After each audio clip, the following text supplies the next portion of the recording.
mit den eigenen Händen immer wieder was Neues zu schaffen. Mein Beruf ist wie Kunst, die ich ausleben kann.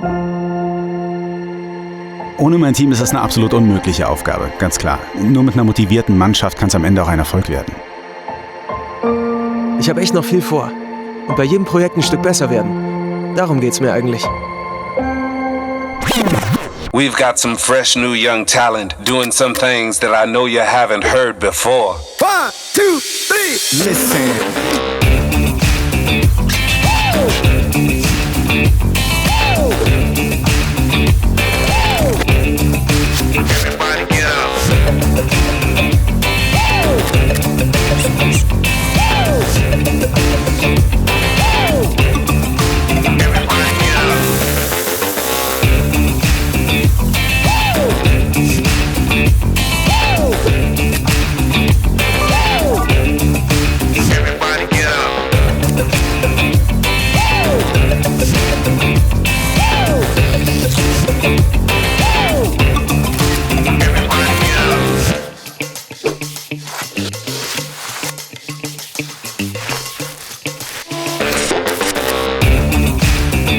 Ob ich besser geworden bin?